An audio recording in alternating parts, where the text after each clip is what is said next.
जय श्री कृष्णा। आप सभी का हमारे YouTube चैनल पर हार्दिक स्वागत है। आज सुने शीतला माता की पौराणिक कथाएं। यदि आपको कथा अच्छी लगे तो प्लीज़ लाइक अवश्य करना, चैनल को सब्सक्राइब करना, ज़्यादा से ज़्यादा शेयर करना। तो प्रेम से बोलें शीतला माता की जय हो। एक था राजा और एक थी रानी। कहने को तो वे थे राजा रानी, पर एकजुन भोजन के भी लाले थे। उनके थी 7 लड़कियां। रानी फिर गर्भवती हुई। राजा ने पूछा, रानी कुछ खाने की इच्छा है? रानी ने कहा, इच्छा तो बहुत कुछ है, पर मिले तब तो। फिर इन अभागिनों के मारे कुछ खा भी पाऊंगी?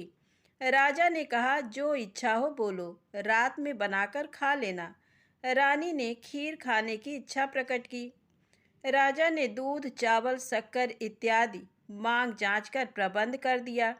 इधर लड़कियों ने राजा रानी की सब बातें सुन ली थी, अतः उन्होंने दूसरी ही चाल चली। रसोई का सारा सामान वे अपने पास उठा ले गईं और सब सामान को छिपाकर सो गईं। जब काफ़ी रात हो गई तो रानी ने सोचा, अब सब सो गई होंगी, चलो बनाकर खीर खा लें। ये सोचकर खीर का सामान लिए हुए रानी रसोई में पहुंची। चूल्हा जलाने के लिए दिया सलाई ढूंढने लगी, पर दिया सलाई वहां होती तब तो मिलती। रानी ने सोचा कि चुपचाप बड़ी को जगा लूं, थोड़ी खीर उसे भी खिला दूंगी। बड़ी को उन्होंने चुपचाप जगाया। उसने दिया सलाई दे दी। माँ ने बड़ी निश्चिंतता से चूल्हा जलाया, पर खीर बनाती किसमें? बटलोई नदारद थी। बड़ी ने कहा, छोटी ने कहीं रखी है। उसकी रखी चीज कभी मिलती है कि आज ही मिलेगी? मैं अभी उसे जगाए लाती हूँ। माँ ने कहा, नहीं नहीं, मैं खुद जगाए लाती हूँ। तू जगाएगी तो सारा घर जाग उठेगा। माँ ने बड़ी होशियारी से उसे जगाया। उसने झटपट आकर बटलोई दे दी। चमचे के लिए तीसरी जगाई गई और इसी प्रकार किसी न किसी चीज के लिए सभी जगाई गई।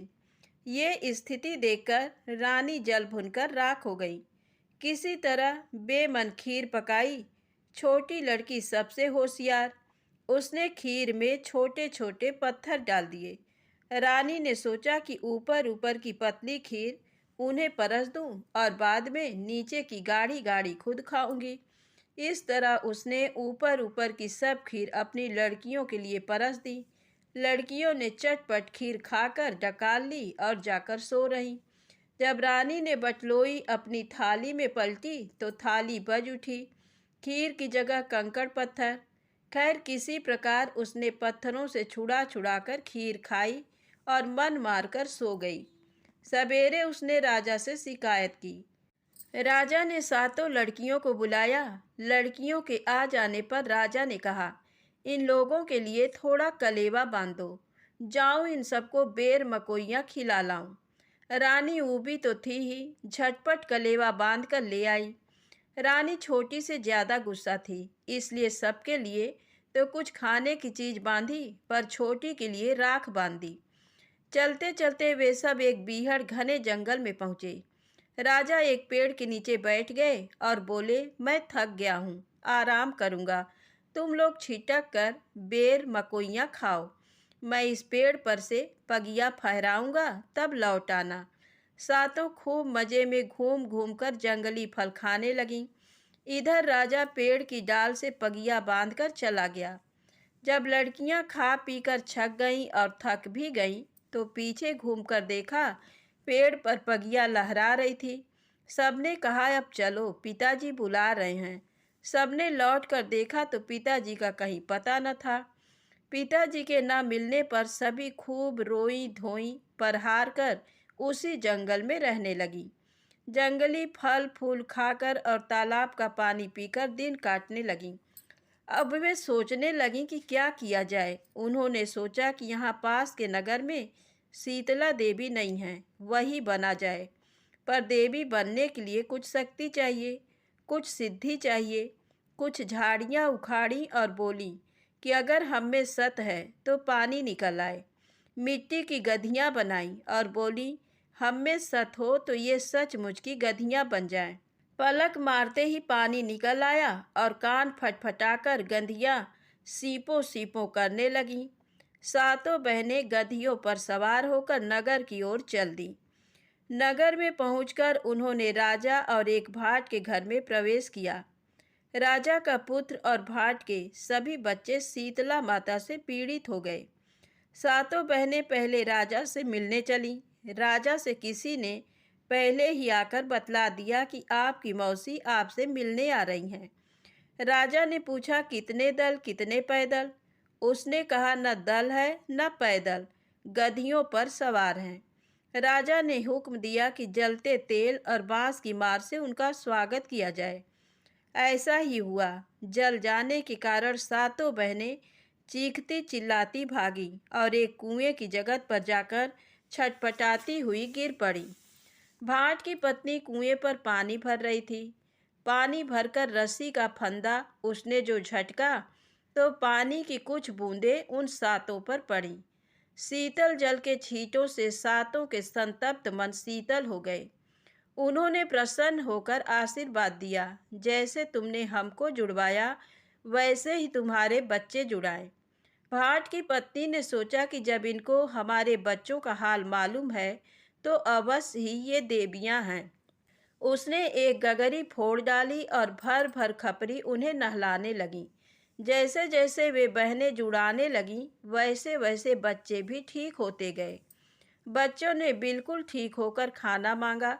सास पांव झटकती पटकती कुएं पर आई और बोली, आज कितने दिनों में बच्चों ने खाना मांगा है और तू यहीं कुएं पर गड़ कर रह गई।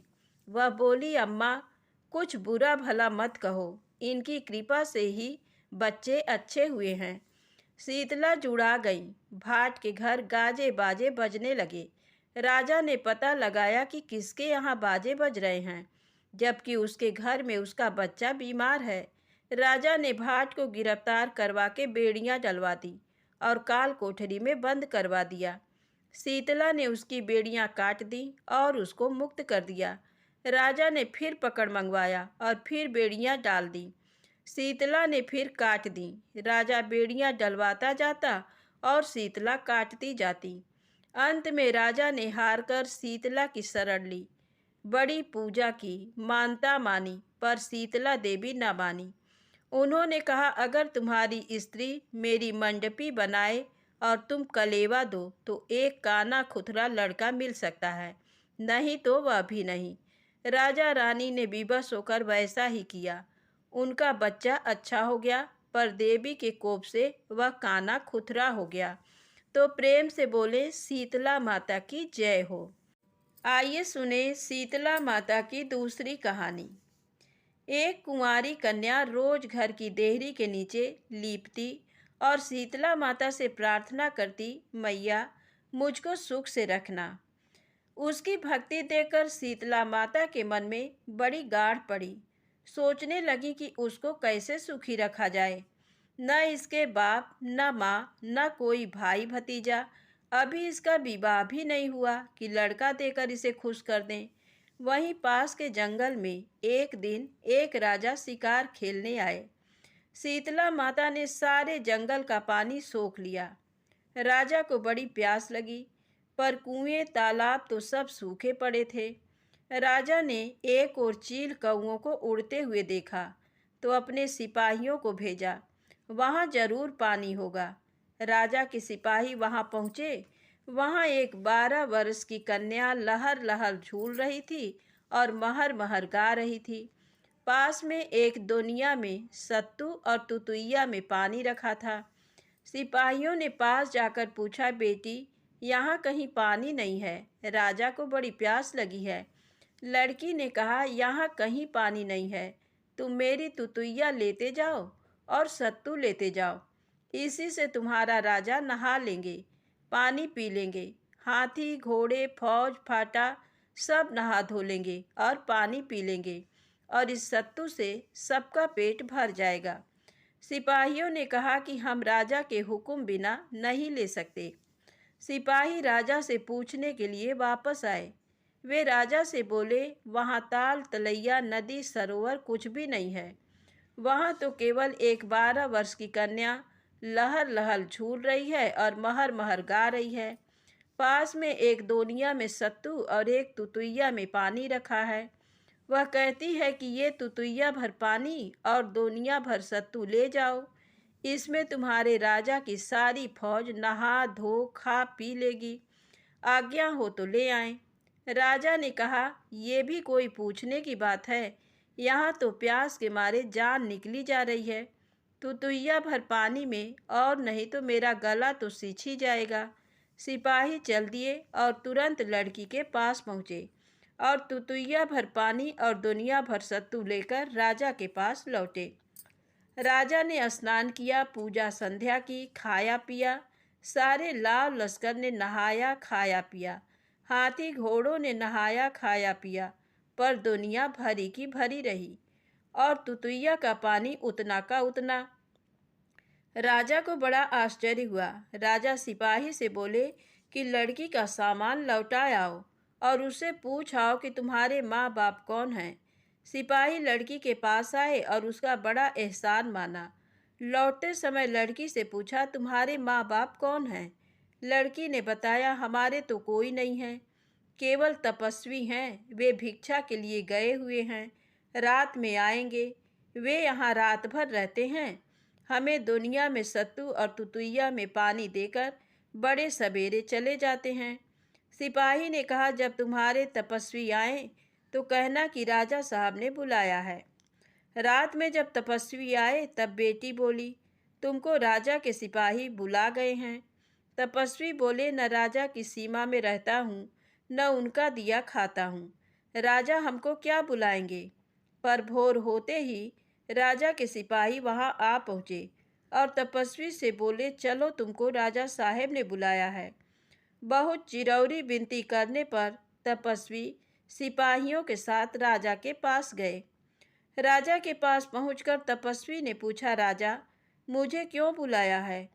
राजा ने प्रणाम करके कहा, आप अपनी कन्या हमको दे दीजिए। तपस्वी ने कहा, ब्याही लो चाहे कुंवारी, बेटी आपकी हुई। आताल धुनी मड़वा गाड़ कर राजा ने ब्याह किया। 12 वर्ष तक राजा गांठ जोड़े एक ही करवट बैठे रहे। राजा के 6 और भी रानियां थीं, पर उनमें से किसी के संतान न थी। इस रानी से उनको संतान की उम्मीद हुई।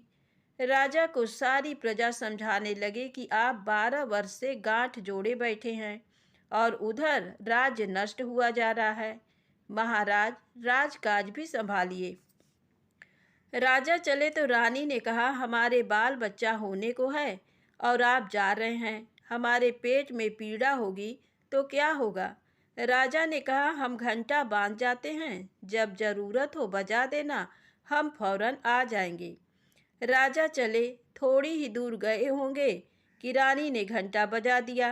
राजा घोड़ी पर चढ़ दरवाजे पर आ पहुँचे। राजा ने रानी से पूछा, क्यों रानी, किस लिए बुलाया? रानी बोली, मैंने तो राजा तुम्हारी परीक्षा ली थी। राजा इस पर कुछ न बोले और सिपाहियों के साथ फिर चले गए। इधर रानी के पेट में सचमुच पीड़ा होने लगी। रानी घंटा बजा बजा कर हलकान हो गई, पर राजा न आए। राजा के नौकरों ने उन्हें बहुत समझाया, पर राजा ने उनकी एक न सुनी।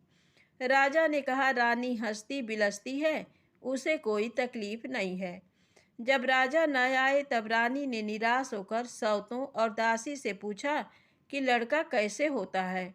सौतें जली भुनी तो थी ही। उन्होंने कहा, आने मूड पिहाने गोड़ डालो, जो कंकड़ पत्थर होना होगा हो जाएगा। थोड़ी देर में शीतला माता के पुण्य प्रताप से रानी के 6 लड़के और 1 लड़की हुई। रानियों ने दासी से कहा, जब तो इसके संतान न थी तब तो राजा इतना चाहते थे, अब तो इसके 6 बेटे और 1 बेटी हैं। अब तो राजा सीधे मुंह भी हमारी बात न पूछेंगे, कोई चाल चलनी चाहिए। दासी को कुछ कान में समझाया। दासी चुरा कर 7 बच्चों को कुम्हार के आवे में डाल आई। जब राजा आए तो बड़ी रानियां बोली ठोली मारने लगी, हम न बियानिन तो न बियानिन, पर काकर पाथर तो न बियानिन। राजा इस आघात को न सह सका और उसने गुस्से में आकर छोटी रानी को टाट की अंगिया और मूंज की तनी पहनवाकर घर से बाहर निकाल दिया और एक बांस देकर कहा, जा सारे नगर के कौवे हाँक। मरती क्या न करती, सारे नगर के कौवे हाँकने लगी। शीतला अष्टमी आई तो गांव के लोग शीतल घट लेने कुम्हार के यहाँ गए। कुम्हार बोला, न जाने क्या बात है, आमा ठंडा ही नहीं होता तो कैसे आमा खोलें और कैसे शीतल घट दें। सब लोग फरियाद लेकर राजा के यहाँ गए। राजा साहेब, कुम्हार शीतल घट नहीं दे रहा है। राजा ने कुम्हार को बुलवाया और आने पर पूछा, शीतल घट क्यों नहीं देते। कुम्हार बोला, माई बाप, आप अन्नदाता हैं, चाहे जो सजा दें, पर क्या करूं, आमा ठंडा ही नहीं होता तो कैसे खोलें। राजा ने सोचा, जरूर कोई बात है जिससे आमा शीतल नहीं होता। विचार के लिए राजा ने पंडितों को बुलवाया। पंडितों ने विचार करके बतलाया कि आमा में किसी माँ का बालक है जो जल रहा है, इसी से आमा शीतल नहीं होता। राजा ने सारे नगर में ढिंढोरा पिटवा दिया कि नगर की जितनी पुत्रवती स्त्रियां हैं सब आमे में अपने आंचल का दूध छिड़के, जिससे आमा शीतल हो। सारी स्त्रियां आमे की परिक्रमा करके दूध छिड़कने लगी। सभी स्त्रियों ने दूध छिड़का पर आमा शीतल न हुआ। राजा ने पंडितों से कहा, तुम्हारा विचार झूठा है। पंडितों ने कहा, हमारा विचार झूठा नहीं हो सकता। अभी नगर में जरूर कोई स्त्री है जिसने अपने आंचल का दूध नहीं छिड़का है। राजा ने कहा, नगर में अब कोई स्त्री नहीं है सिवाय कौवा हकनी के। पंडितों ने पूछा कि क्या कौवा हकनी स्त्री नहीं है। राजा ने कौवा हकनी को भी बुलवाया। वह बांस छोड़कर दौड़ी दौड़ी आई। अन्य स्त्रियों की भांति उसने भी परिक्रमा की और अपने आंचल का दूध छिड़का। दो ही परिक्रमा में आमा शीतल हो गया। राजा ने कहा, कुम्हार लो, तुम्हारा आमा शीतल हो गया, खोलो आमा और लोगों को शीतल घट दो। कुम्हार आमा खोलने लगा तो उसमें से सोने, चांदी, पीतल, कांसे के बर्तन निकलने लगे। कुम्हार डरा कि राजा ने अगर इन्हें देख लिया तो फौरन लदाकर महल में ले जाएगा, इसलिए उसने आमा खोलना बंद कर दिया। राजा बोले, कुम्हार आमा खोल, शीतला माता का दिया जो भी निकलेगा वह तुम्हारा है, हम कुछ नहीं लेंगे। कुम्हार ने आधा आमा खोल डाला। आगे खोला तो देखा कि शीतला माता 6 लड़कों और 7वीं लड़की को लिए पालने में झूल रही हैं। राजा को देखकर शीतला माता बोली, धत पापी चांडाल, तेरे मुंह को संतान। कौवा हकनी की ओर इशारा करके बोली, ये बिटिया थी, कुंवारी होकर शीतला की बाट लिपती थी और मुझसे प्रार्थना करती थी कि मुझे सुख से रखना। इसके माँ बाप भाई भतीजे कोई नहीं था, मैं इसे कैसे सुखी रखती। राजा, तब तुमने नहीं जाना जब सारे जंगल का पानी सूख गया था और जब तुम प्यासे मर रहे थे, तब तुमने और तुम्हारे सारे लाव लश्कर ने इसी कन्या के दुनिया भर सत्तू और तुतुइया भर पानी से जान बचाई थी। तब तुम्हें पता नहीं चला कि ये कैसी लड़की है। राजा शीतला माता के पैरों पर गिर पड़े और बोले, मनुष्य अंधी खोपड़ी, हम कुछ नहीं जानते, जो जाने सो आप। माता, हमें क्षमा करो। शीतला माता को दया आ गई। राजा से बोली, तुम्हारा कोई कसूर नहीं है, कसूर तो तुम्हारी 6 रानियों का है और उस दासी का है जिन्होंने मिलकर ये दुष्ट काम किया। जब तुम उनको खोद के गड़वा दोगे तो अपनी संतान को पाओगे। राजा ने 6 रानियों और दासी को खोद के गड़वा दिया और अपनी संतान और रानी को लेकर सुखपूर्वक रहने लगे। शीतला माता की कृपा से कौवा हकनी फिर माँ हुई, राजा बाप हुए, सभी सुख से रहने लगे। प्रेम से बोले, शीतला माता की जय हो। शीतला अष्टमी की पौराणिक कथा के अनुसार एक राज्य के राजा का एक ही बेटा था। उसे चेचक शीतला निकली थी। उसी राज्य के एक गरीब परिवार के बेटे को भी शीतला निकली हुई थी। वह परिवार माँ भगवती की पूजा करता था। उस परिवार ने शीतला के समय जिन भी नियमों का पालन किया जाता है उन सब का ध्यान रखा। घर में बिना छौंक के सब्जी बनती थी। भुने या तले हुए खानों और नमक पर पाबंदी थी। घर के सभी लोग ठंडा खाना ही खाते थे। ऐसा कुछ दिन तक चला और उस परिवार का बेटा स्वस्थ हो गया। दूसरी ओर राजा के बेटे का रोग ठीक नहीं हो रहा था। राजा ने सतचंडी का पाठ शुरू कराया। रोज गरम स्वादिष्ट भोजन बनते थे। भुने और तले हुए भोजन खाया जाता था। मांस भी बनाया जाता था। राजा का बेटा जो भी जिद करता था वह पूरी कर दी जाती थी। इनके सबके कारण राजा के बेटे के शरीर में फोड़े हो गए। उसमें खुजली और जलन होने लगी। जो उपाय किया जाता उसका कोई असर नहीं होता। शीतला का प्रकोप और बढ़ गया। इन सबसे राजा परेशान हो गया। वह सोचने लगा कि आखिर इतने उपाय करने के बाद भी शीतला का प्रकोप शांत क्यों नहीं हो रहा है। राजा के गुप्तचरों ने उसे बताया कि राज्य में एक गरीब परिवार के बेटे को भी शीतला निकली थी, लेकिन वह कुछ दिनों में ही स्वस्थ हो गया था। तब राजा ने सोचा कि वह तो माता की इतनी सेवा कर रहा है, फिर भी उनका प्रकोप कम क्यों नहीं हो रहा है, उसका बेटा स्वस्थ क्यों नहीं हो रहा है। राजा ये सब बातें सोचते सोचते सो गया। उसके स्वप्न में शीतला माता ने दर्शन दिया। राजा से कहा कि वह उसकी सेवा और पूजा से प्रसन्न है, लेकिन तुमने शीतला के नियमों को तोड़ा है। इस वजह से शीतला का प्रकोप शांत नहीं हो रहा है। इसके लिए तुम खाने में नमक बंद कर दो, बिना छौंक के सब्जी बनाओ, खाने में तेल का प्रयोग न करो और सभी लोग ठंडा भोजन करें। बेटे के पास किसी को मत जाने दो। ऐसा करो, जल्द ही तुम्हारा बेटा स्वस्थ हो जाएगा। अगले दिन से राजा शीतला माता के बताए गए नियमों का पालन करने लगा। देखते ही देखते कुछ ही दिनों में राजा का बेटा स्वस्थ हो गया। कहानी अच्छी लगी हो तो कमेंट में शीतला माता की जय अवश्य लिखें, लाइक करें, सब्सक्राइब करें, ज़्यादा से ज़्यादा शेयर करें। जय शीतला माता।